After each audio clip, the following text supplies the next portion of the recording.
So hello, आदाब, सत श्री अकाल, नमस्कार, केम छो। आई होप सब बढ़िया होंगे, मज़े में होंगे। सर का भी रटा रटा ला लो नहीं। चलो, तो आप सबका फिर से स्वागत है हमारे इस चैनल लर्न एंड शेयर पे। और अब बात कर रहे हैं हम चैप्टर नंबर 5 यानी गति के नियम के बारे में, लॉज ऑफ मोशन। और जान के बड़ी प्रसन्नता होगी आपको कि चैप्टर एक लेसन से पहले ही खत्म हो चुका था, यानी 12वें पार्ट तक चैप्टर की पूरी थ्योरी खत्म हो गई थी। 13वां और 14वां पार्ट पूरी तरीके से डेडिकेटेड है एनसीईआरटी के न्यूमेरिकल्स को, ठीक है ना। हमने उनको दे दी है, मतलब एक तरीके से उनको एक तरीके से डेडिकेट कर दिया, भाई इन्हीं के लिए हमने ये पार्ट बनाए हैं, ठीक है। तो जो 13 पार्ट था उसमें हमने कुछ क्वेश्चंस के बारे में बात करी, कुछ न्यूमेरिकल्स थे, एग्जाम्पल वाले, कुछ बैक वाले भी थे।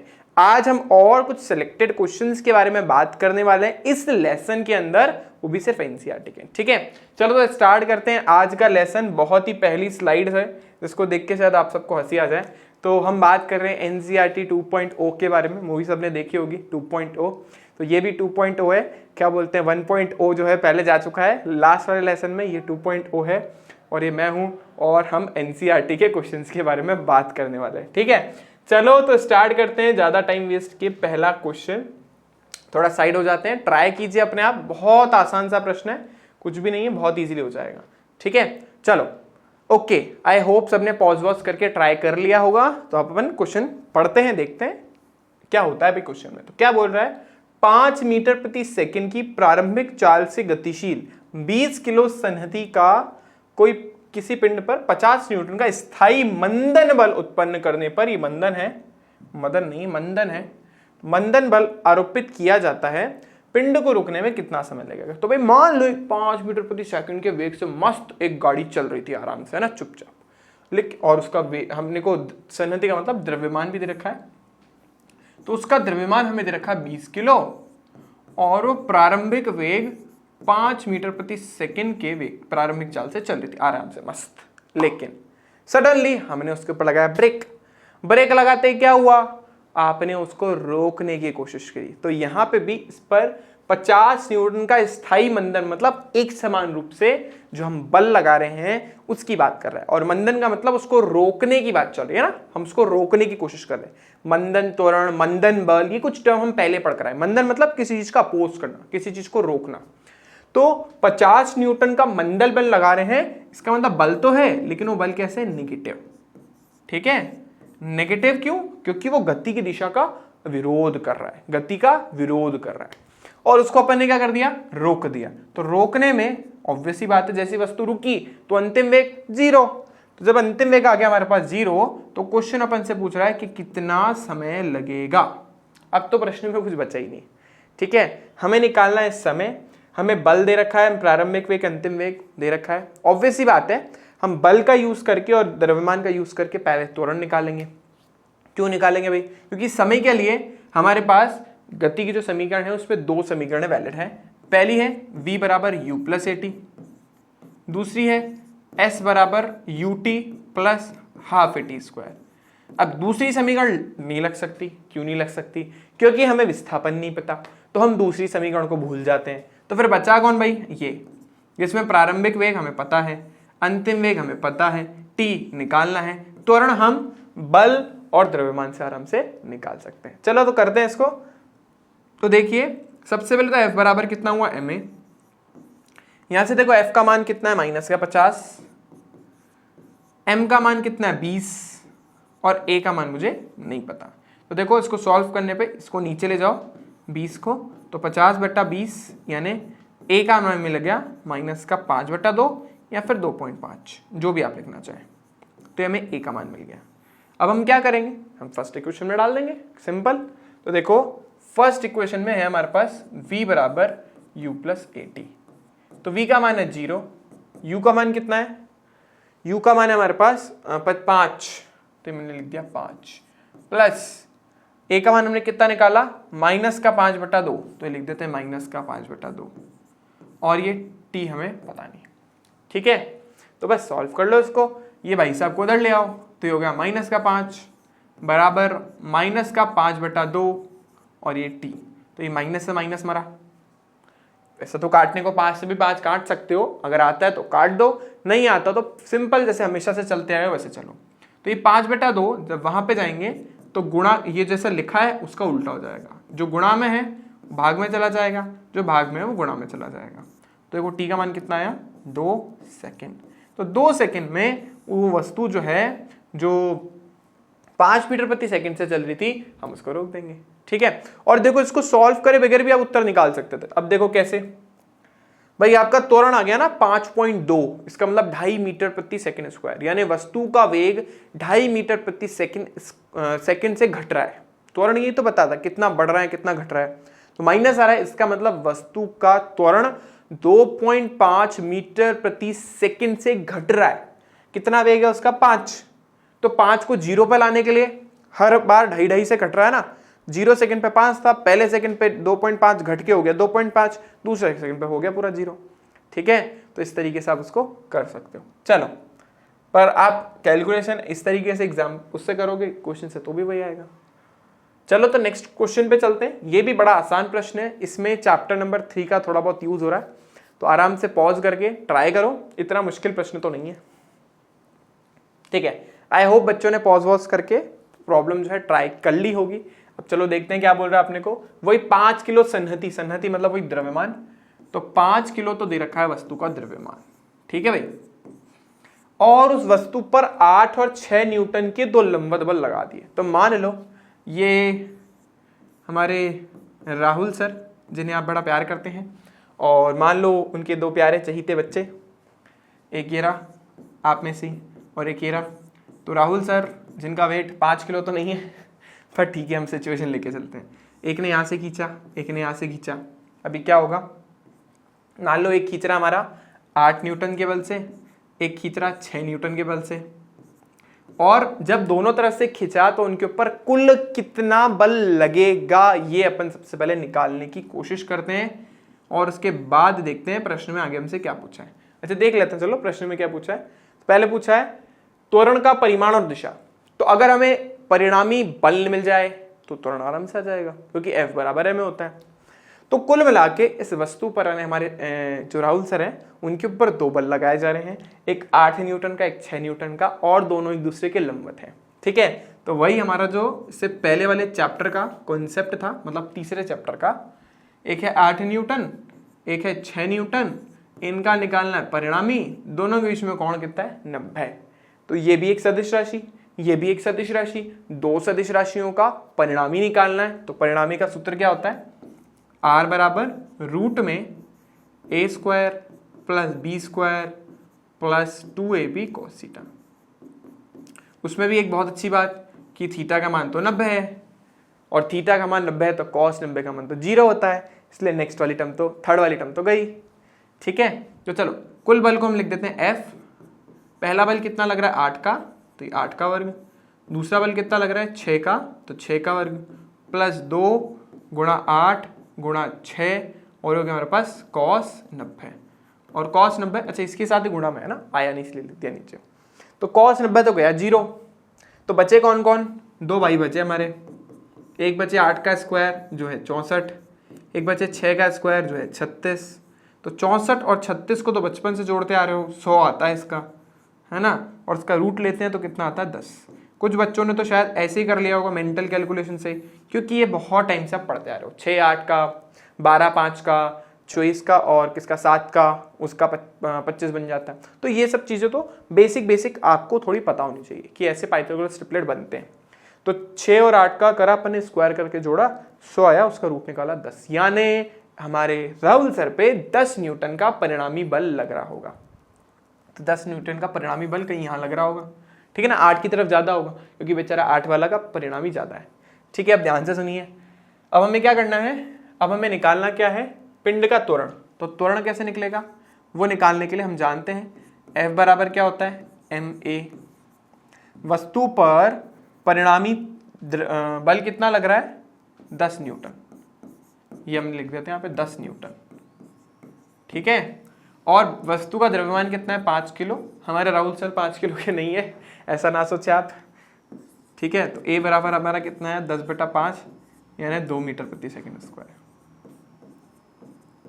ठीक है, तो ये हमारे पास आ गया त्वरण। लेकिन ये तो परिमाण आया, अभी अपने को उसकी दिशा भी तो निकालनी है कि ये जो भी त्वरण लग रहा है उसकी दिशा क्या है।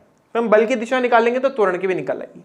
तो ध्यान से सुनो, बल हम किसी भी एक के साथ निकाल सकते हैं। मान लो आप 8 न्यूटन के साथ लगा देते हो, इसकी दिशा निकाल ले हो तो थीटा निकाल लेते हैं। ठीक है, अब थीटा निकालने के लिए आप सब जानते हो, या तो टेन थीटा लगा लो आप, या तो साइन थीटा कॉस थीटा का जो कॉन्सेप्ट था वो लगा दो।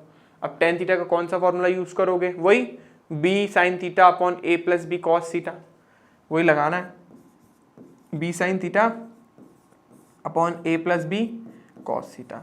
अगर आप इससे कंफर्टेबल नहीं हो, आप चाहते हो सर ये हम, अच्छा ये कब लगता है, जब हमें इन दोनों के बीच का वो पता हो कोण, तो कोण हमें पता है 90 डिग्री, या तो ये लगा लो। अगर ये लगाने में कंफर्टेबल नहीं हो तो डायरेक्ट 6 और 8 से भी कर सकते हो। ठीक है, ज्यादा कंफ्यूज ना हो, जो नॉर्मल फॉर्मूला होता है इसी से लगाएं। तो बी हमने किसको माना है, 6 को, क्योंकि जिसके साथ कोण निकालते हैं परिणामी का वो हमेशा क्या होता है, ए।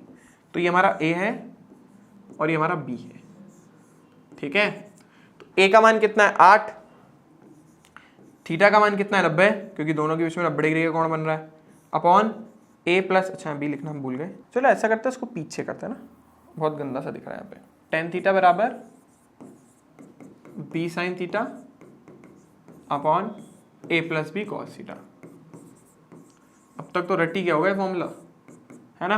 बी का मान कितना है 6 और ए का मान कितना है 8, 6 साइन 90 अपॉन ए का मान कितना है 8 प्लस 6, तो ये हो गया हमारे पास कॉस 90। अब साइन 90 का मान 1 और कॉस 90 का मान 0, तो देखो 6 as it is sine 90 1 upon 8 plus 6 गुणा 0, यानी आपको मिलेगा 6/8, सॉल्व करने पे मिलेगा 3/4, यानी टेन थीटा का मान कितना आ रहा है 3/4। अब सर हमें टेन पे जो थीटा का मान है वो 3/4 कब होता है पता ही नहीं है, पता होना चाहिए, ये तो मैंने पढ़ा रखा है। ठीक है, इसके लिए मैंने आपको एक ट्राइंगल बता रखा है सीधा सीधा। अगर ये थीटा है, इसके सामने वाली भुजा 3 है तो ऑब्वियसली आधार 4 होगा, और अगर इसके सामने वाली भुजा 3 है तो इस केस में कितने डिग्री का कोण होता है 37 डिग्री। तो इसका उत्तर कितना आएगा, थीटा बराबर 37 डिग्री। ठीक है, यानी वो जो बल था 8 न्यूटन का बल, उसके साथ परिणामी ने, रिजल्टेंट ने कितने का कोण बनाया होगा 37 डिग्री का, और 10 न्यूटन का उसके ऊपर बल लग रहा है ना, परिणामी। ठीक है, आई होप सबको क्लियर हो गया हो। तो बहुत आसान सा प्रॉब्लम था, कुछ भी नहीं था, बस परिणामी बल निकालना था, उससे त्वरण निकला और फिर दिशा निकालने के लिए अपन ने ये फॉर्मूला यूज कर लिया। ठीक है, तो ये ना सोचो आप कि पुराने फॉर्मूले काम नहीं आएंगे। थर्ड चैप्टर पढ़ाते टाइम में मैंने आपको बोल दिया था इस चैप्टर से इंपॉर्टेंट कोई दूसरा चैप्टर नहीं है, तो थर्ड चैप्टर मोस्ट आईएमपी है। इवन मैं तो कह रहा हूँ वैसे तो सारे चैप्टर इंपॉर्टेंट है, पर सेकेंड, थर्ड, फोर्थ, फिफ्थ ये वो चैप्टर हैं जो फिजिक्स की नींव है। अगर इसमें आपको प्रॉब्लम के साथ डील करना आ गया, प्रॉब्लम के साथ कैसे खेलते हैं, कैसे करते हैं, तो आपको आगे प्रॉब्लम नहीं आएंगे। ठीक है, फर्स्ट बुक तो ऐसा समझ लो बहुत प्यारी बुक है, मतलब आपको है ना न्यूटोनियन फिजिक्स की इतनी सारी चीज़ें यहाँ सॉल्व करने को मिलेगी कि मतलब फील आ जाएगा, मजा आ जाएगा तुम्हें। सेकंड बुक में मानता हूँ थोड़ी चीज़ें थोड़ी सी अलग है, मतलब जो फर्स्ट बुक में न्यूटोनियन फिजिक्स पढ़े वो थोड़ी सी अलग हो जाएगी, मतलब कुछ अलग ही हो जाएगा बिल्कुल। ठीक है, तो वो फिर अपन एक अलग ही दुनिया में चले जाएंगे, अभी एक अलग ही दुनिया में जी रहे हैं। ठीक है, तो ये वाली बुक में काफ़ी मज़ा आता है करने में, क्योंकि काफ़ी अच्छी अच्छी प्रॉब्लम्स होती है, जैसे पुली सिस्टम करा, ठीक है ना, घिरनी से जोड़ दिया था दो चीज़ों को, फिर खींच रहे थे, फिर फ्रिक्शन को भी ले आए, फिर हमने बोला कितनी रफ्तार से चलना चाहिए कि है ना हम ऐसे कर्व रोड पे ना गिरे, ऐसे हो, मतलब बहुत मज़े वाली चीज़ें थी। चलो ऐसे आगे भी करते रहेंगे, ग्रेविटी भी आएगी अभी तो बहुत सारी चीज़ें आने वाली आगे। चलो तो नेक्स्ट क्वेश्चन पे चलते हैं अपन, ये वाला भी आप लोग ट्राई कीजिए, हम आपको टाइम दे रहे हैं, आराम से पॉज करो और पॉज करके आराम से सोचो कि कैसे होगा क्वेश्चन। ठीक है, आई होप सबने ट्राई वराई तो किया होगा एटलीस्ट एक बार। तो क्या बोल रहा है अपन से कि 36 किलोमीटर प्रति घंटे की चाल से गतिमान किसी ऑटो रिक्शा का चालक सड़क के बीच एक बच्चे को खड़ा देखकर अपने वाहन को ठीक 4 सेकंड में रोककर उस बच्चे को बचा लेता है। बहुत ही मतलब वो बहुत कॉमन सी सिचुएशन है ना, हमारे इंडिया के अंदर तो बहुत होती है। हम रोड पे ऐसे चलते हैं जैसे गार्डन हो, नहीं तो एक बच्चा बेचारा आ गया, मान लो पम्मी का हाथ छोड़ के आ गया रोड के ऊपर, तो सडनली क्या बोलते हैं, जो हमारा एक टैक्सी ड्राइवर था उसने जो 36 किलोमीटर प्रति घंटे की चाल से चल रहा था उसको देखते ही उसने ब्रेक लगाया। ब्रेक लगा के रुकने तक में उसने जितना समय लिया है वो कितना है, 4 सेकंड। और एनसीईआरटी ने बोला कि वो बच्चा बच गया, और भगवान की दया से वो बचना भी चाहिए था और बच गया। ठीक है, तो 4 सेकंड में रोककर वो बच्चा बच गया। अब ऑटो रिक्शा बच्चे के ठीक निकट आके रुकता है, मतलब जस्ट उसको मतलब मारने से पहले वाली पोजीशन पर। तो मान लेते हैं हमारा ये ऑटो रिक्शा है। अब देखो मेरे से ऑटो रिक्शा नहीं बनने वाला, डोंट एक्सपेक्ट कि मैं बहुत अच्छा ऑटो रिक्शा बना पाऊंगा, पर ठीक है, आई जस्ट ट्राई कि ऐसा कुछ ऑटो रिक्शा जैसा बन जाए। कई बच्चे बोलेंगे सर ये ऑटो रिक्शा जैसा बिल्कुल भी नहीं दिख रहा है, बहुत ही गंदी ड्राइंग है सर आपकी। ठीक है, तो मान लो ये ऑटो रिक्शा है 3 पहिए वाला, तो ये बच्चा है हमारा। ठीक है, तो मान लो ये पहले कितने वेग से चल रहा था, ये पहले आ रहा था 36 किलोमीटर प्रति घंटा के वेग से। अब इसे हम जरा मीटर प्रति सेकंड में कन्वर्ट कर लेते हैं। तो यानी इसका प्रारंभिक वेग कितना रहा, 36 किलोमीटर प्रति घंटा। मीटर प्रति सेकंड में कन्वर्ट करने के लिए 5/18 से गुणा करते हैं, तो 18 दूनी हो गया 36, यानी हो गया 10 मीटर प्रति सेकंड।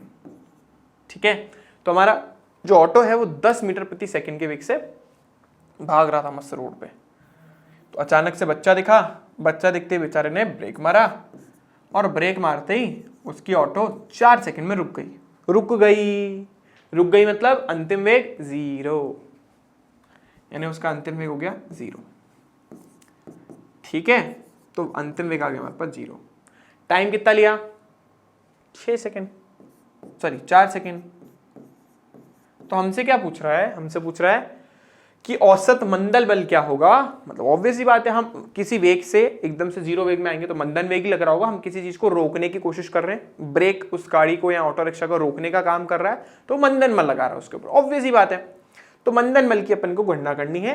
क्वेश्चन में लिखा है कि ऑटो रिक्शा व चालक की सन्नतियां मतलब द्रव्यमान क्रमशः 400 किलो और 65 किलो है। मतलब वो जो हमारा ऑटो रिक्शा वाला है मस्त फिट एंड फाइन है, 65 किलो वजन है उसका, और जो ऑटो रिक्शा वो चला रहा है वो 400 किलो की है।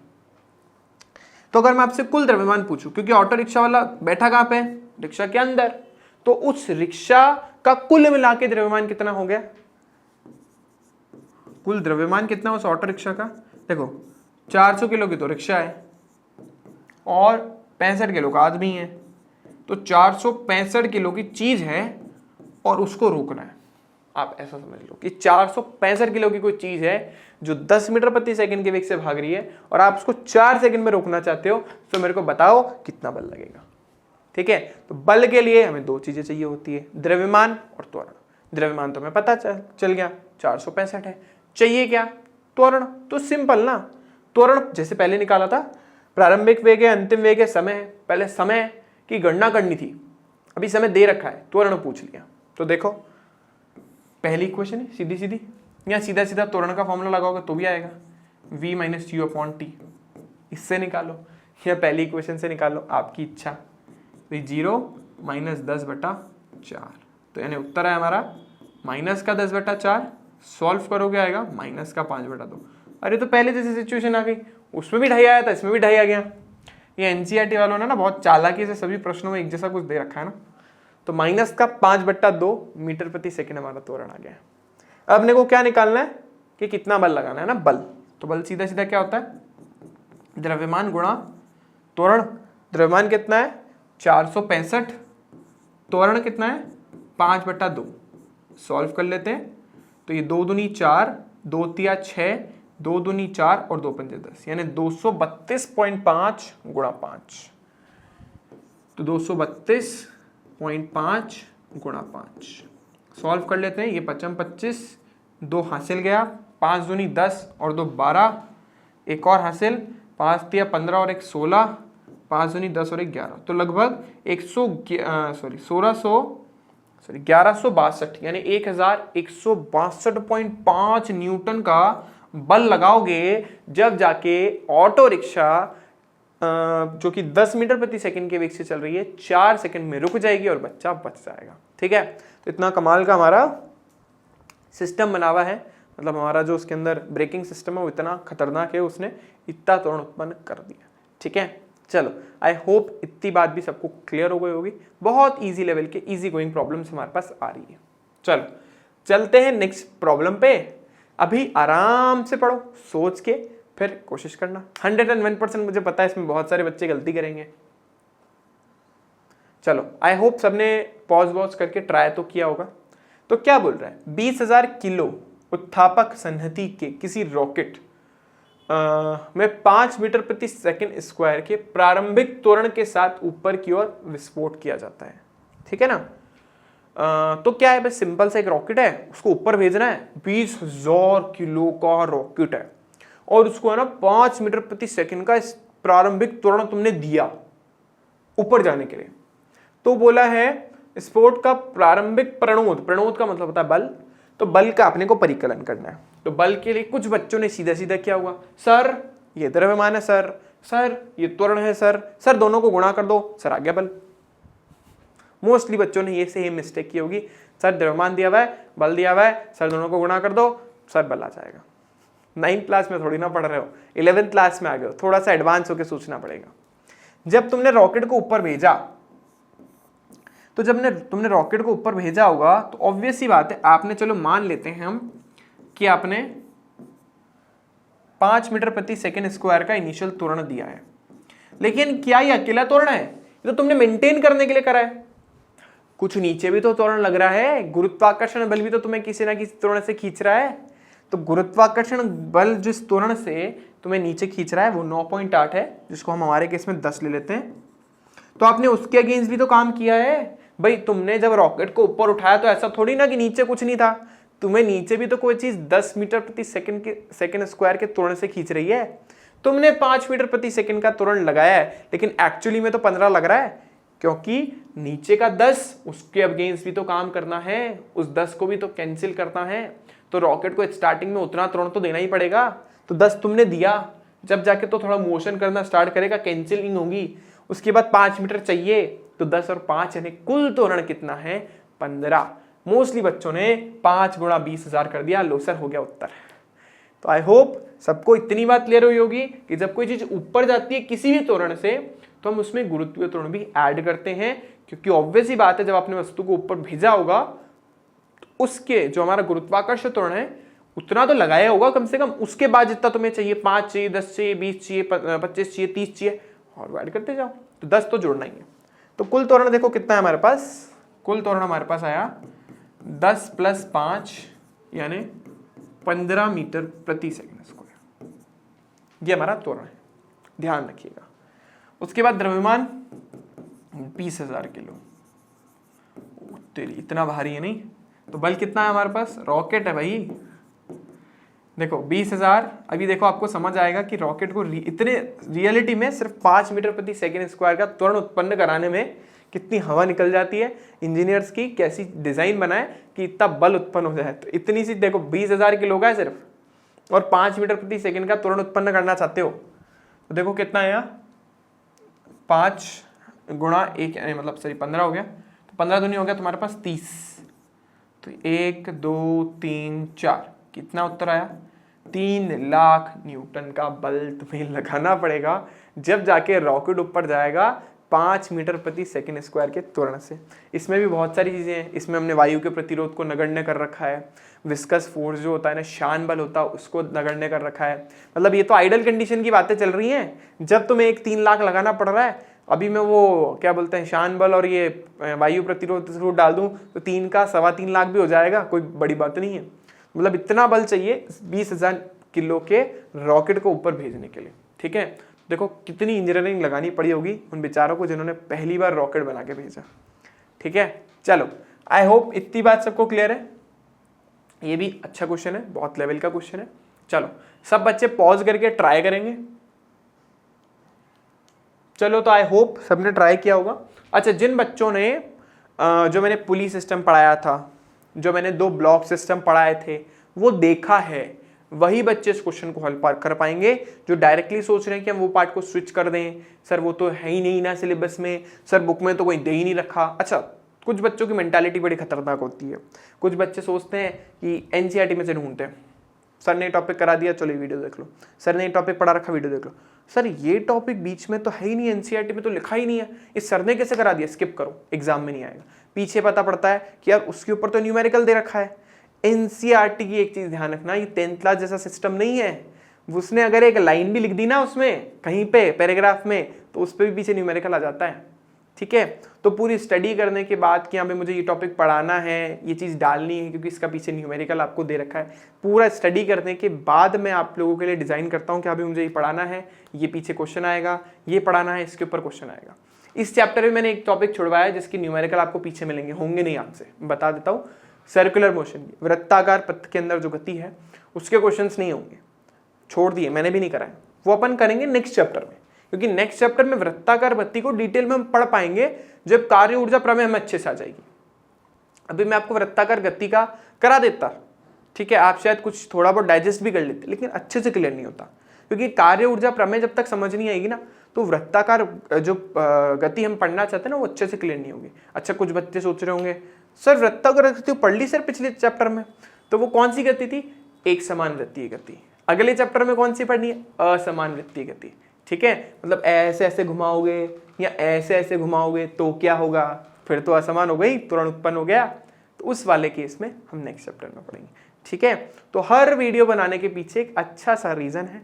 चलो, तो हो गई बहुत ज्ञानबाजी, क्वेश्चन पे आते हैं। तो कोई घर्षण रहित मेज है, तो एक आइडल मान लेते हैं, मस्त सी प्लेन सी, एनसीईआरटी वालों ने दे रखा है कि भाई ये मस्त एक चिकनी सी मेज है, घर्षण रहित, कोई घर्षण नहीं है, नो फ्रिक्शन। ठीक है, मस्त चिकना विकना बनाया इसको अपने ऑयल वॉयल लगा के इसके ऊपर। तो ये हमने इसको अच्छे से वो कर दिया है, घर्षण रहित कर दिया है। अब इस पे 10 किलो और 20 किलो के 2 पिंड रख दी। ठीक है भाई, हम रख देते हैं। ये एक 10 किलो का रख दिया और एक 20 किलो का पिंड रख दिया। 20 किलो थोड़ा बड़ा है तो थोड़ा बड़ा बना देते हैं, ये 20 किलो का पिंड। ठीक है भाई, उनको पतली डोरी से जोड़ दिया। ठीक है भाई, वो बोल रहा है डोरी से जोड़ दो। ठीक है, दोनों को डोरी से जोड़ देते हैं, जोड़ दिया भाई दोनों को डोरी से। अब क्या बोल रहा है? 600 न्यूटन का कोई क्षैतिज बल लगाया जाता है। क्षैतिज मतलब यहाँ तो इसको इधर मोशन कराया जा रहा है, इधर खींचा जा रहा है, या तो फिर इधर। क्षैतिज बोला, ऊर्ध्वाधर नहीं, क्षैतिज। तो या तो उसको यहां से खींचा जा रहा होगा तो यहां से। ठीक है, तो जब क्षैतिज 600 न्यूटन का क्षैतिज बल लगा रहे हैं ए पर, और पहले तो ए पे लगाया, ये ए है, बोला ना उसने, 2 ब्लॉक मान लेते हैं ए और बी, अपनी इच्छा से नाम दे देते हैं। पहले तो ए पे लगाया, फिर बी पे लगाया, तो प्रत्येक स्थिति में डोरी में तनाव क्या होगा? बहुत अच्छे से करा है, ऐसा प्रॉब्लम तो बहुत आसान है। तो देखो, ध्यान से सुनना बच्चों। तो मान लो पहला वाला केस, जब इसको यहां पे खींचा जाता है, 200 जाना नहीं, 600 था, तो 600 न्यूटन के बल से इसको यहां खींचा जाता है। अब जिन्होंने अच्छे से क्लास पढ़ी है, समझी है, उनको पता है जब भी ऐसा सिस्टम होता है तो वस्तु के क्योंकि हम जब किसी चीज को खींचते हैं तो धागे में तनाव आता है, और हम फिजिक्स के अंदर मान के चलते हैं कि जो रस्सी हमें दे रखी है वो द्रव्यमानहीन है। जब तक क्वेश्चन ना बोले कि इसका रस्सी का कुछ ना कुछ द्रव्यमान है, तब तक फिजिक्स में उसे हम द्रव्यमानहीन मान के चलते हैं। इनएक्सटेंसिबल मतलब उसको खींचा नहीं जा सकता, ऐसा मानते हैं। तो यहाँ पर भी हम ऐसा मान के चलेंगे। पतली ऐसे नहीं, धागा लगा दिया सर, खींच रहे थे, वो तो बीच में से टूट गई, ऐसा सिचुएशन मत मानना। ठीक है, हम बोल रहे हैं ना नहीं टूटेगी, अभी हम दे रखा है क्वेश्चन में। तो हमसे पूछा कितना तनाव बल उत्पन्न होगा, तो देखो हमको पता है, जैसे इस ब्लॉक के बारे में बात करेंगे तो तनाव बल दूर की तरफ, इस ब्लॉक के बारे में बात करेंगे तनाव बल दूर की तरफ। चलो वो तो बात की बात है, पर मैंने आपको एक सिंपल सी, चाहिए तो एफबीडी बनाओ, चाहिए तो मैंने आपको डायरेक्ट त्वरण निकालना भी सिखाया। अगर मैं बोलूं आपको कि सिस्टम का त्वरण कितना होगा, सिर्फ कितने त्वरण से दोनों आगे आएगी, तो उसके लिए मैंने आपको एक सिंपल सी ट्रिक बताई है, याद करो। जितना बल लग रहा है उसको कुल द्रव्यमान से डिवाइड कर दो। मैंने बोला था रिजल्ट वहां पे हम कंक्लूड कर रहे थे, निष्कर्ष निकाल रहे थे। तो 600/30 सॉल्व करोगे कितना आएगा? 20 मीटर प्रति सेकंड स्क्वायर। यानी इतना त्वरण इसमें भी उत्पन्न हो रहा है और इसमें भी उत्पन्न हो रहा है। ठीक है, आई होप सबको क्लियर हो गया होगा। अब कुछ बच्चे बोले नहीं सर, हमको तो सर बेसिक से जाना है। सर कोई बात नहीं, बेसिक से जाओ, पहले इसका एफबीडी बनाओ, फिर इसका एफबीडी बनाओ। मैं बता देता हूँ कैसे बनेगा। 20 किलो वाली वस्तु का बनाओगे तो देखो, टी त्वरण से यहाँ खींचा जा रहा है, कोई घर्षण बल नहीं, भूल जाओ। कहाँ जा रही है वस्तु? यहाँ पे जा रही है। किस त्वरण से जा रही है? सर ए त्वरण से जा रही है। सर और कोई बल नहीं लग रहा? नहीं बेटा, कोई और बल नहीं लग रहा। तो सर हम बोलेंगे कि टी बराबर किसके हैं? ma के हैं। मैंने कहा ठीक है बेटा, बोल दो। टी कितना है? टी पता नहीं सर। m कितना है? Sir 20 kilo. सर a कितना है? सर पता नहीं सर। अगर ये हम नहीं निकालते तो ये पहले का एफबीडी। दूसरे वाले के अंदर देखते हैं। 10 किलो वाले के अंदर। तो 10 किलो वाले में सर 600 न्यूटन से सर इधर खींचा जा रहा है, तो ठीक है भाई 600 न्यूटन से इधर खींच देते हैं। सर रस्सी में तनाव बल भी उत्पन्न होगा, तो तनाव बल दूर की तरफ ले लो सर, ये लो ले लिया। पूरा सिस्टम कहाँ जाना चाहता है, इधर, इस दिशा में। भाई बल इधर लग रहा है तो त्वरण भी इधर ही उत्पन्न होगा, तो इधर की तरफ जाना चाहता है। तो अब उसकी दिशा में जो बल लगे धनात्मक, विपरीत में जो लगे ऋणात्मक। तो 600 माइनस टी बराबर द्रव्यमान है 10, ये रहा ए। आगे दो इक्वेशन सॉल्व करो, उत्तर पाओ। टी का मान रखो यहाँ पे आ जाएगा 20 ए, फिर वहां पे लेके जाओगे फिर 30 ए, ठीक है ना। मैं आपको बताता हूँ, देखो उसको यहाँ पे रखोगे ना, तो 600 माइनस 20 ए बराबर 10 ए। इसको वहां पे लेके जाओगे फिर आएगा 30 ए, जैसे यहाँ पे आया।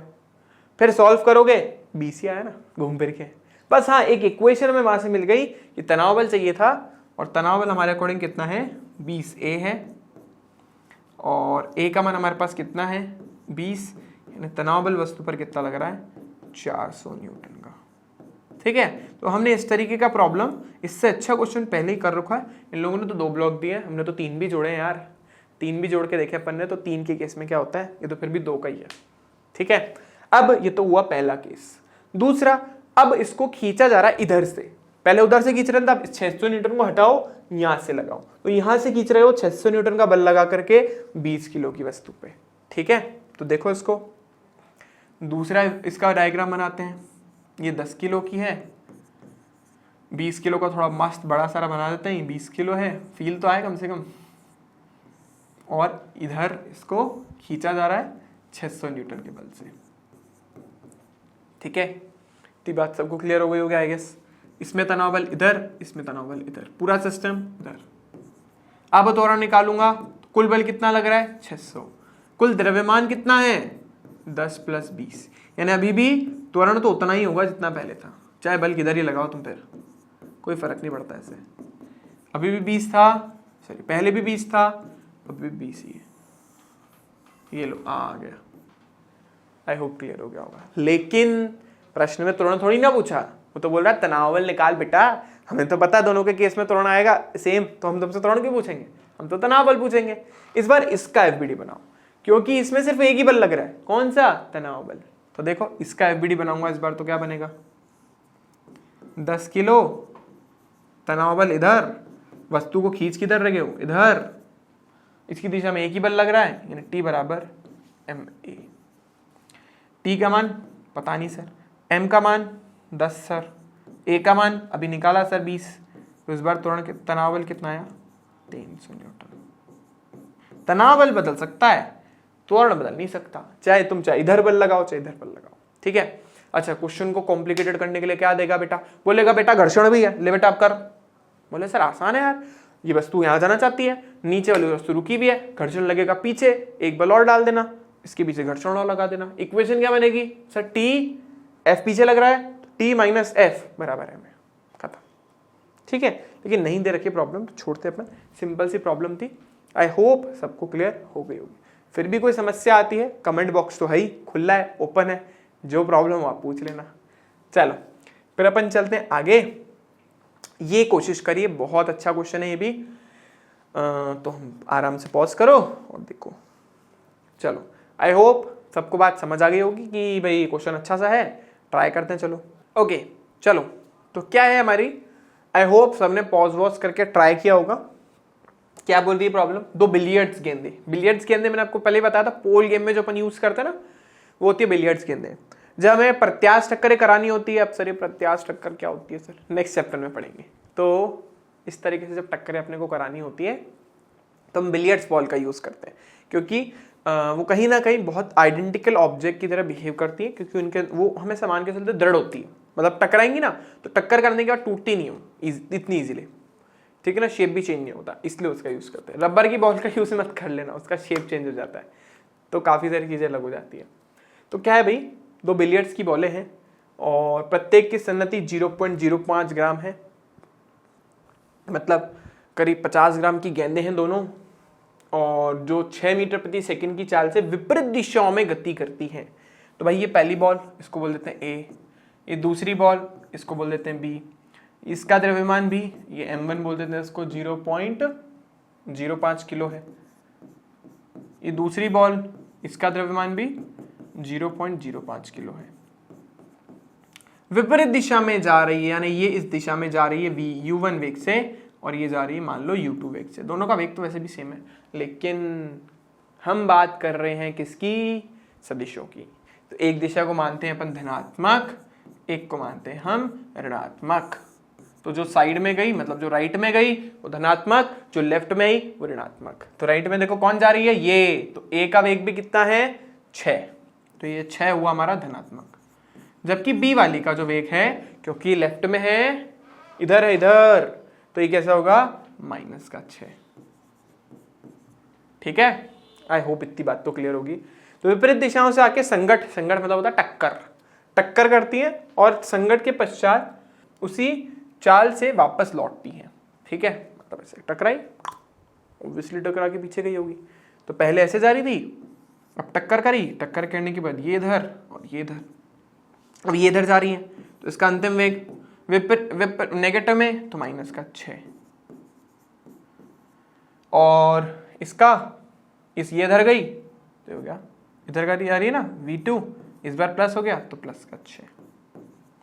ठीक है, क्या पूछ रहा अपन से, प्रत्येक गेंद पर दूसरी गेंद कितना आवेग लगाती है। द्रव्यमान दिया है, वेग दिया है, आवेग पूछ लिया। आवेग के 4 फॉर्मूले पढ़े थे, उसमें से चौथा फॉर्मूला था ना, जो आवेग होता है वो संवेग में परिवर्तन के बराबर होता है आवेग संवेग प्रमेय के अनुसार। बस वही लगा दो यार, ऐसे मत कर देना इसका भी संवेग ले लो इसका भी संवेग ले लो, सर हो गया, संवेग तो सेम आएगा दोनों का। ठीक है, तो संवेग में परिवर्तन 0 आएगा, क्योंकि सिस्टम हमने ऐसा बना रखा है कि जो सिस्टम है हमारा, जो निकाय है उसका कुल संवेग हमेशा क्या है, 0 रहे। तो ऐसा नहीं आप कुल संवेग निकालो तो कुल संवेग का परिवर्तन हमेशा 0 ही आएगा। ठीक है, तो किसी भी एक का संवेग आप ले लो। मान लो आपने इस वाली बॉल का लिया, तो इसके संवेग में परिवर्तन देखो कितना आएगा, final minus initial. I F का मतलब अंतिम मतलब फाइनल, और आई का मतलब इनिशियल यानी प्रारंभिक से है। ठीक है, बहुत बार अपन बोल चुके हैं। इसका अपन लिखेंगे mv, इसका भी लिखेंगे mu। ठीक है, देखो इसका द्रव्यमान कितना था, 0.05, अंतिम वेग सर -6, माइनस m कितना है 0.05, सर प्रारंभिक वेग बेटा 6, तो ये हो गया हमारे पास 6। तो देखो 0.05 -6 माइनस 0.05 6 जोड़ रहे हैं दोनों, जोड़ने के बाद कितना हुआ संवेग में परिवर्तन, डेल पी हमारे पास हो गया 2 गुणा 0.05 और ये गुणा 6। नेगेटिव का साइन भी आएगा, क्यों आएगा भाई, सर माइनस का माइनस सर प्लस होता है, लेकिन साइन माइनस का आता है, देखो लगा दिया। ठीक है, अभी हो सकता है उस बॉल के बारे में बात करो तो धनात्मक आ रहा हो, तो कोई घबराने वाली बात नहीं है, दिशा वाली बात है। हम पहले वाले के ऊपर लगने वाले आवेग के बारे में बात कर रहे हैं, इसलिए इसके परिवर्तन के बारे में बात करेंगे।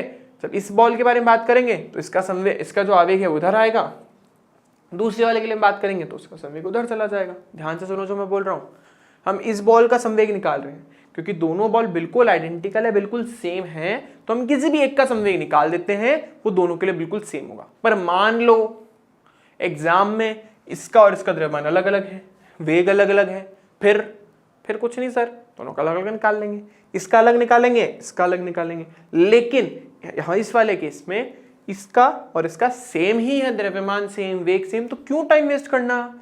जो जितना इसका होगा उतना ही इसका होगा, पर दिशा अलग अलग होगी। इसका अगर इधर आ रहा है तो उस वाली का उधर जा रहा होगा। ठीक है, तो ये देखो कितना है हमारे पास, ये 5 दूनी हो गया 10 यानी 0.1, और ये हो गया हमारे पास 0.6 kg मीटर प्रति सेकेंड। ठीक है, ये किसका था, फर्स्ट वाली का, ये किसका था, पहली वाली का। संवेग को किससे बताते हैं, सर आई से। तो पहली वाली का 0.6 kg मीटर प्रति सेकेंड। तो दूसरी वाली का जब निकालोगे इस वाली गेंद का, तो वो धनात्मक की जगह, सॉरी ऋणात्मक की जगह धनात्मक आएगा।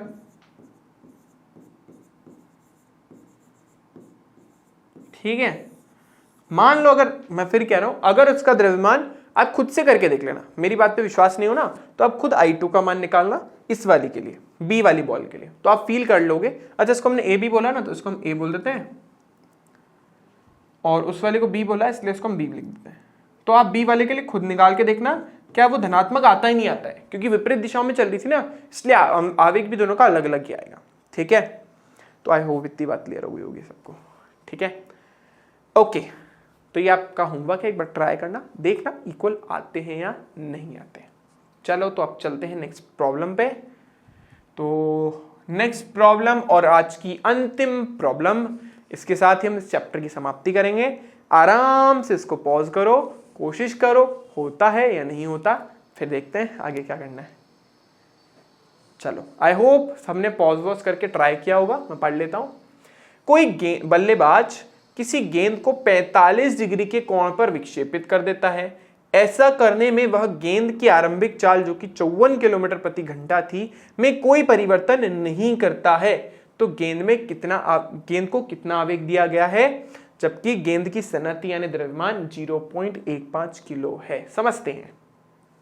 ये बल्लेबाज के पास गेंद आती हुई, और ये बल्लेबाज कौन है? ये बल्लेबाज हमारे क्रिकेट यहाँ पे पसंद जो है ना, वो शान भैया को भी है क्रिकेट तो पसंद, और हमारे फिरोज भैया को भी है। तो आप मान लो यहाँ पे फिरोज भैया या शान भैया में से कोई खड़ा है ना, और उनके पास गेंद आती है। गेंद आ रही कितनी? 54 किलोमीटर प्रति घंटा। इसको मीटर प्रति सेकंड में कन्वर्ट कर लेते हैं। चलो पहले यू कितना है? 54 किलोमीटर प्रति घंटा। इसको करेंगे गुणा 5/18 से, 3 बार कैंसिल हुआ, 3 पंजे 15 मीटर प्रति सेकंड। यानी शान भैया के बॉस नहीं, फिरोज भैया बोला था ना इनको मैंने, फिरोज भैया के पास बॉल 15 मीटर प्रति सेकंड के वेग से आती है, और फिरोज भैया वापस इसी वेग से इनको लौटा देते हैं। लेकिन भाई साहब कहानी में एक झोल है। उन्होंने बोला कि बल्लेबाज यानी हमारे फिरोज भैया जो है वो यहाँ पे खड़े हैं ना, फिरोज भैया को बना देता हूँ।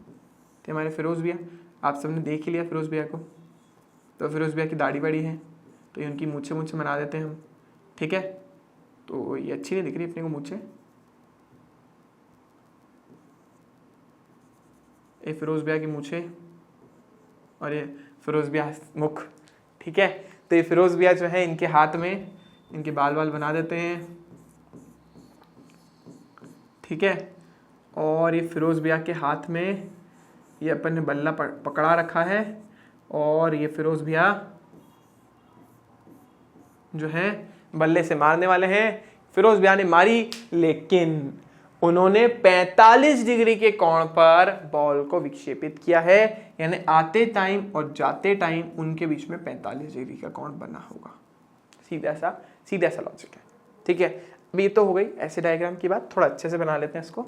ऐसी कहानी, मान लो ये बल्ला है, बिल्कुल सॉलिड है, बॉल गई इसी वेग से थी 15 मीटर प्रति सेकंड के वेग से, और आई भी इसी के वेग से। बस उनके बीच में जो कोण बन रहा है ना वो 45 डिग्री का है। वो कितने डिग्री का है? 45। यानी समस्या तो है, क्योंकि जो कोण हमें चाहिए होता है, भाई इस वेग से जा रही है, ठीक है, मुझे आवेग निकालना, वो भी ठीक है। आवेग तो तभी निकल सकता है, अब यहाँ पे वेग की बात आ गई, यानी मुझे संवेग में परिवर्तन ही लेना पड़ेगा वापस, यानी आवेग जो है वापस संवेग में परिवर्तन के बराबर आएगा। अच्छा एक चीज नोटिस करिए आपने, एनसीईआरटी में जो भी क्वेश्चन है आवेग के, वो संवेग में परिवर्तन की बराबर ही आ रहे हैं हमेशा, यानी आई बराबर डेल पी से सॉल्व हो रहे हैं। ये भी उसी से होगा। लेकिन सर एक समस्या है। समस्या क्या है? समस्या ये है कि मैं यू के घटक क्या करूं? क्या मैं 45 डिग्री का कोण लेके करूं या कुछ और? नहीं, 45 डिग्री का कोण लेके हम नहीं कर सकेंगे, क्योंकि हमें जो घटक करना होता है उसमें कोण हमारा क्षैतिज रेखा से बनना चाहिए। तो इस क्षैतिज रेखा से कोण नहीं दे रखा, हमें क्षैतिज रेखा से लेना पड़ेगा कोण। हम क्षैतिज रेखा से ले लेते हैं। ये देखो हमने ये क्षैतिज रेखा से कोण ले लिया। ठीक है, तो कोण को बराबर बराबर डिवाइड कर दो। 45 का आधा 45/2 या 22.5, और ये कोण भी कितना हो गया हमारा 45 डिग्री बटा 2। ठीक है, अब अपन टुकड़े कर सकते हैं। अब जैसे याद करो एग्जाम्पल में भी सेम ऐसी प्रॉब्लम थी, 30 यहाँ से कुछ एंगल दिया हुआ था, मुझे भी एग्जैक्टली आती है, तो वैसी कुछ प्रॉब्लम है। तो जब आप इस u के बारे में देखोगे, अच्छा वही सेम कॉन्सेप्ट, एक दिशा को धनात्मक मानेंगे, एक को ऋणात्मक मानेंगे। जब इसके घटक करूंगा तो एक आएगी इस दिशा में, एक आएगा इस दिशा में। चलो नेक्स्ट पेज पे चलते हैं, नेक्स्ट पेज पे चलते हैं। ये इस तरीके का था, ये हमारे पास हो गया 45/2 या 22/2, 22.5 जो आप लिखना चाहें। ये भी हमारे पास 45/2, ठीक है। u कितना है हमारे पास, u है हमारे पास कितना आया था, हुलक्कड़ हूं मैं बहुत, 15 मीटर प्रति सेकेंड, ठीक है। अब करेंगे इसके टुकड़े, ध्यान से देखिएगा, सिर्फ ऊपर वाला पार्ट ले रहे हैं हम। ये कितना है 22.5 या 45/2, कुछ भी ले सकते हो। तो u हो गया हमारा 15, ठीक है ना। इसका एक घटक यहाँ आएगा इस दिशा में, कितना आएगा u cos थीटा, और एक इस दिशा में आएगा u sin थीटा, ठीक है। थीटा है 42.5। अब सर समस्या ये है, बाकी सब तो ठीक है, 22.5 डिग्री का मान कैसे निकालूं सर? सर 45 का तो पता था, 22.5 का तो पता ही नहीं है। कोई बात नहीं, मैंने एक फॉर्मूला बता रखा है ना। तो cos 2 थीटा किसके बराबर है, 2 cos स्क्वायर थीटा -1। यहाँ पे अगर मैं 2 थीटा का मान रख दूं 45, ध्यान से सुनना, अगर यहाँ 45 रखा, मैंने बोला था कौन आधा हो जाता है वहां पे जाके, तो हो गया 45/2, ठीक है। इसको यहाँ ले आओ, तो हो गया cos 45 का मान 1/√2 -1, बस। फिर यहाँ पे आएगा डिवाइड में 2 बराबर cos स्क्वायर 45/2। फिर अपने को cos 45/2 का मान चाहिए, तो ये पूरा का पूरा जाएगा रूट में। सर इतनी बड़ी वैल्यू कैसे सॉल्व होगी सर, देख के रोना आ रहा सर इसको तो। अच्छा सॉरी, यहाँ पे प्लस आएगा सर, इसको तो देख के रोना जाएगा। ओके चलो कोई बात नहीं, इसका शॉर्टकट बता देता हूँ। 1/√2 का मान वैसे तो 0.73 समथिंग होता है, लेकिन आप 0.7 ले लेना। तो 0.7 + 1 करोगे यानी 1.7 मिलेगा। 1/√2 का मान बता रहा हूँ, √2 का मान होता है 1.414, तो 1/√2 का होता है 0.707, ठीक है ना। 0.7 ले लो बस, 0.7 + 1 1.7, फिर उसको 2 से डिवाइड करो, तो रूट में आ गया हमारे पास 1.7/2, सॉल्व करोगे आएगा तो 0.85, तो रूट में आ रहा है 0.85। अब लगभग मैं आपको बता देता हूँ कितना मानेगा इसका। तो 0.8 को जब अपन लगभग सॉल्व करेंगे 0.85 है ना, तो इसका आएगा 0.9 समथिंग, ठीक है। 0.9 भी आप ले लोगे तो कोई परेशानी नहीं है, कोई घबराने वाली बात नहीं है। आप इसका लगभग रूट 0.9 ले लो, कोई परेशानी वाली। देखो मैंने करा कैसे, 1/√2 0.4 + 1 करा, 1.7 आया, उसको 2 से डिवाइड करा 0.85 आया, उसका लगभग रूट ले लिया मैंने 0.9। सर कैसे पता पड़ा, 81 है ना इसके आसपास, 9 के आसपास आ रहा है, तो इसका लगभग मान हमारे लगभग काम का 0.9 लिख देते हैं, ठीक है। तो चलो इससे तो बचे, पर अब सर परेशानी तो ख़त्म ही नहीं हुई सर, क्योंकि साइन का भी चाहिए, ये और परेशानी है ना। चलो साइन का भी निकालते हैं, इतना भी मुश्किल नहीं है। अब साइन का बता देते हैं। अभी ध्यान से देखो, हमारा cos 2 थीटा जो होता है वो 1 - 2 sin स्क्वायर थीटा के बराबर भी होता है, ठीक है। यहां से अगर आप सॉल्व करोगे, आप खुद करोगे इतनी कैलकुलेशन, तो हमारे sin 2 थीटा का मान थोड़ा सा चेंज आएगा, ज़्यादा नहीं, थोड़ा सा चेंज आएगा। बस यहाँ पे आएगा 1 - cos 2 थीटा अपॉन 2, यानी यहाँ पे आएगा 1 - 1/√2 डिवाइडेड बाय 2, और ये पूरा रूट में। अब 1 - 0.7 करो, कितना मिला 0.3, 2 से डिवाइड करो 0.15, लगभग 4 के बराबर है, 4 का रूट ले लो 0.04 आएगा लगभग। वापस सुनो, बताते हैं हम आपको। 1 माइनस करा आपने 0.7/2 किया आपने, कितना आया 0.3/2, सॉल्व करा सर 0.15 आएगा सर, उसका रूट लेंगे सर, कैसे लो? 15/100 कर दूं? चलो ठीक है, 15 को लगभग 16 के लगभग मानने के लिए बोल रहा हूँ, क्योंकि आसपास आएगा, हम एक्यूरेसी इतनी एक्यूरेसी नहीं लेके चलेंगे, इतने से काम चल जाएगा। तो लगभग 16 मान के चलेंगे तो 0.04 आ जाएगा। इतनी कैलकुलेशन से कोई ज़्यादा आप खुद करके देख लेना, कोई बहुत ज़्यादा अंतर नहीं आएगा, थोड़ा बहुत आएगा, मना नहीं कर रहा हूँ। 3 ऐसे आएगा, 0.3999 ऐसा कुछ आएगा, जिसको लगभग अपन ने 0.4 ही बोल दिया। ठीक है, इस तरीके से अपन ने इसका रूट निकाला। तो साइन 45/2 और इसका मान मैंने आपको बता दिया कैसे निकालना है। अब वापस आते हैं प्रश्न पे।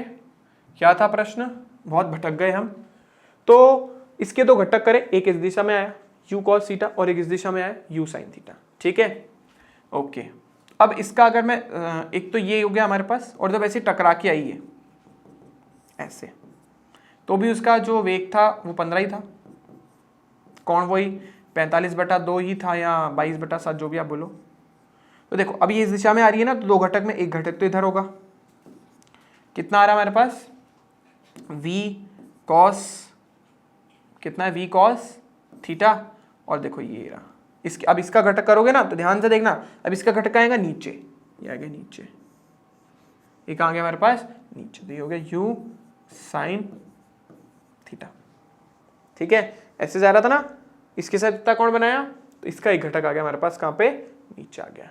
ठीक है, आई होप इतनी बात सबको क्लियर हो गई होगी। तो देखो y के दिशा में तो उसका कोई संवेग परिवर्तित नहीं होता, क्योंकि आप एक दिशा को अगर धनात्मक एक को ऋणात्मक मान के चलते हो तो उस अकॉर्डिंग ये दोनों तो गए, इनका कोई काम धाम नहीं है। तो हमने साइन के लिए फालतू ही निकाली, कोई जरूरत नहीं थी।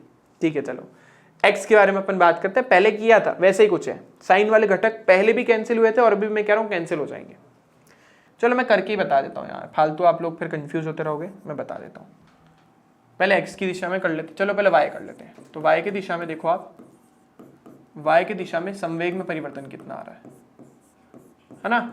मैं आपको पहले बता रहा हूँ 0 आएगा, लेकिन फिर भी कुछ बच्चों को सेटिस्फिकेशन नहीं मिले, पहले भी नीचे ही आया था। तो देख लो भाई, u sin थीटा, u का मान हमने कितना निकाला था? 15। तो ये 15, चलो भाई साइन थीटा को साइन थीटा ही रहने दो, अगली बार भी इसी दिशा में था। ठीक है भाई, v sin थीटा, v का मान भी 15 ही था, तो 15 sin थीटा। तो क्या करोगे? अंतिम माइनस प्रारंभिक करोगे। अंतिम कितना है? अच्छा m को बाहर रहने दो, चलो m तुम्हारी उसको बाहर रहने दो, m का जो भी मान है उसको भी हम नहीं रख रहे। दिख रहा है दोनों कैंसिल हो गए, क्योंकि x दिशा में दिशा चेंज नहीं हो रही ना, तो कभी संवेग परिवर्तित नहीं होता। अगर दोनों का मान समान है, दोनों सेम दिशा में आ रहे हैं, तो कैंसिल हो जाते हैं। देखो हो गए, मैं आपको यही बोल रहा था। तो y दिशा में संवेग में परिवर्तन के चांसेस इस टाइप के क्वेश्चन में हमेशा जनरली 0 रहते हैं, जब वेग में परिवर्तन नहीं होता। ठीक है, तो इसका तो गेम से पहले ही सिस्टम वही खत्म ही हो चुका था, लेकिन फिर भी आपके उसके लिए मैंने बता दिया कि भाई आपको तसल्ली मिल जाए। वैसे हम पहले ऐसे एग्जाम्पल में कर चुके हैं। एक्स दिशा के बारे में बात करते, वो काम किए। ओके, तो देखिए एक्स दिशा में पहले ऐसे जा रहा था u cos थीटा से, और वापिस इधर आया u sin थीटा से, सॉरी ये भी v cos थीटा से आया, लेकिन एक को हमको धनात्मक एक को ऋणात्मक मानना है। तो अगर आपका u cos थीटा जो है वो धनात्मक आया है, तो इसकी दिशा विपरीत हो गई ना v cos थीटा की, तो ये हम ऋणात्मक लेंगे। तो x दिशा में ढंग से सुनना, x दिशा में डेल px m बाहर, प्रारंभिक आया u cos थीटा माइनस अंतिम वाला जो माइनस है v sin थीटा, साइन नहीं कॉस है, तो v cos थीटा। अभी देखो माइनस माइनस हो गया प्लस, और दूसरी बात u का भी मान सेम है 15 इसलिए बोल रहा हूं, तो ये भी 15 cos थीटा माइनस ये भी 15 cos theta, minus minus plus हो गया। और m का मान कितना था? बॉल का वेग कितना, द्रव्यमान कितना था? 0.15, तो 0.15 15 कितनी बार आ रहा है? ये 2 बार, तो 2 से और गुणा कर दो। cos थीटा cos 45/2 ये निकाला है पीछे, कितना आया था इसका मान? 0.9, तो लिख दिया अपन ने 0.9। सॉल्व करके जो उत्तर आ रहा है आप लोग मुझे कमेंट में बताएंगे, और जो संवेग में परिवर्तन है वही इसका आवेग भी होगा। ठीक है बच्चों, तो आई होप सबको ये क्वेश्चन भी क्लियर हो गया होगा। क्या करा हमने? एग्जाम्पल में जैसा करा था वैसे ही करा। पहले ऐसे गई, फिर इसके 2 टुकड़े किए, फिर ऐसे गई, इसके 2 टुकड़े करें, इस दिशा को धनात्मक, इस दिशा को ऋणात्मक। x में संवेग में परिवर्तन आएगा नो डाउट, क्योंकि दिशा चेंज हो रही है। y में नहीं आएगा क्योंकि दोनों की दिशा सेम है, इसलिए 0 हो गया। ठीक है, वो करने के बाद ये अपन ने निकाल के डाल दिया। एक एक्स्ट्रा काम और करा, ये रहा वो cos 45/2 का मान निकाला अपन ने।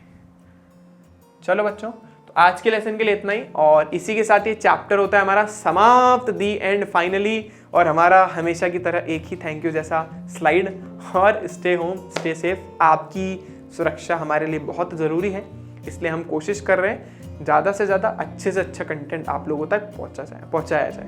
ठीक है बच्चों, तो मिलते हैं आप लोगों से नेक्स्ट लेसन में। और जो बच्चे पीछे अभी भी मतलब बहुत पीछे चल रहे हैं, 3-4 वीडियो उनके छूटे हुए, उन लोगों के पास संडे है बीच में जो आपको गैप मिल रहे हैं, उसमें आराम से थोड़ा कुप अप करो बेटा, क्योंकि सिलेबस काफ़ी वाइड है। 5वां चैप्टर खत्म कर दिया, लेकिन आगे बहुत सारे चैप्टर्स बचे हैं और बहुत सारी चीज़ें उनमें वो भी पढ़नी है। तो थोड़ा सा आपको अपने उसके साथ कदम से कदम मिलाने के लिए थोड़ा उनको भी फटाफट से देखना पड़ेगा। चलो बच्चों, तो मिलते हैं आप लोगों से नेक्स्ट लेसन में। इस लेसन के लिए इतना ही, और stay home stay safe. Video अच्छा लगता है तो लाइक ज़रूर करना, फ्रेंड्स के साथ शेयर करना। कोई प्रॉब्लम है तो नीचे कमेंट बॉक्स में है, एक हमारे पास जगह है, वहाँ पे आप अपनी प्रॉब्लम पूछ सकते हो मेरा नाम टैग करके। ठीक है, चलिए, thank you for watching this video. मिलते हैं नेक्स्ट क्लास के।